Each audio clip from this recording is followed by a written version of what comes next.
This is a story about Frank Abagnale, a teenager who became one of the most successful con artists in American history, cashing over $2.5 million in fraudulent checks across 26 countries before his 21st birthday.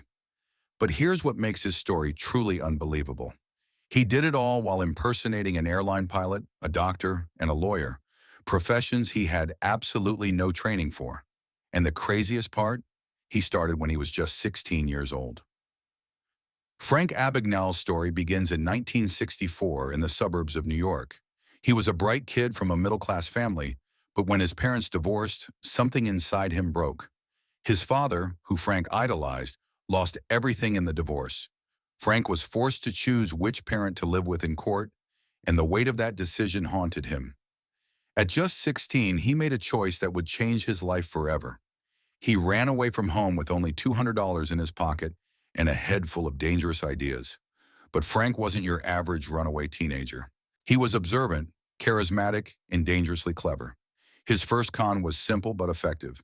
He altered the account number on his own deposit slips and placed them in the bank's deposit slip holder. When other customers unknowingly used his slips, their money was deposited into his account instead. Within days, he had stolen thousands of dollars. But that was just the beginning. Here's where Frank's story takes an extraordinary turn. He realized that people trusted men in uniforms without question.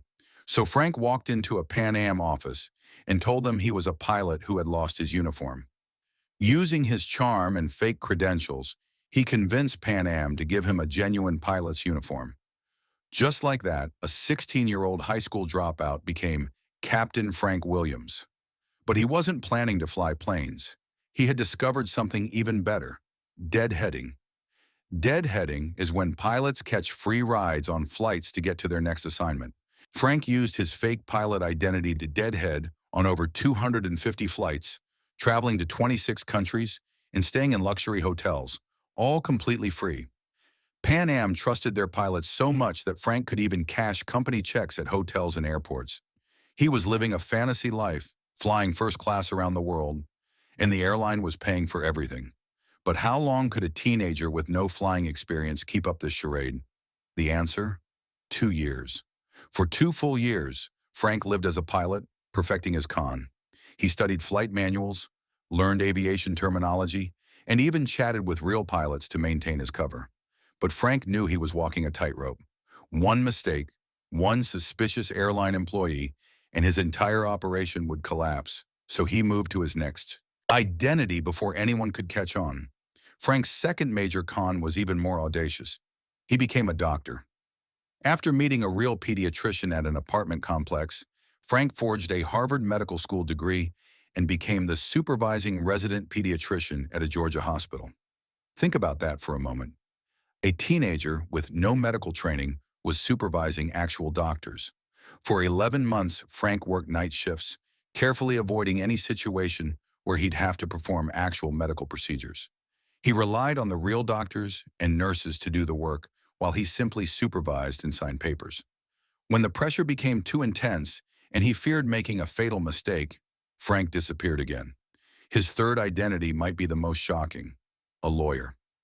Frank passed the Louisiana bar exam on his third attempt, despite never attending law school. He worked as a lawyer for months before someone finally discovered he had no law degree.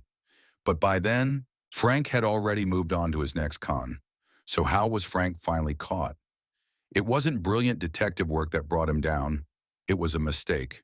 An Air France flight attendant he had dated recognized him and tipped off the police. In 1969, at age 21, Frank was arrested in France. He had been on the run for 5 years, cashing fraudulent checks worth millions and living more lives than most people experience in a lifetime. But here's the incredible twist that makes Frank's story truly unique. The ending isn't what you'd expect. Frank served time in French, Swedish, and American prisons, experiencing brutal conditions that nearly broke him. In the French prison, he suffered from malnutrition and spent time in a dark, medieval-style cell. The charmed life of luxury hotels and first-class flights was replaced by the harsh reality of prison. Then came the opportunity of a lifetime. The FBI made Frank an offer. Use your skills to help us catch other con artists, and we'll let you out early. Frank agreed. After serving less than 5 years of his 12-year sentence, he was released on the condition that he would help the FBI without getting paid. Frank Abagnale went from master criminal to FBI consultant, teaching banks, corporations, and law enforcement how to detect fraud. He founded a financial fraud consultancy that's still operating today. He's worked with the FBI for over 40 years, helping prevent the very crimes he once committed. His story became the best-selling book Catch Me If You Can and the blockbuster Steven Spielberg film starring Leonardo DiCaprio. But here's the question that haunts Frank's legacy. Was he really a criminal mastermind, or was he just a broken kid running from a painful childhood? Some investigators have questioned whether Frank exaggerated his exploits.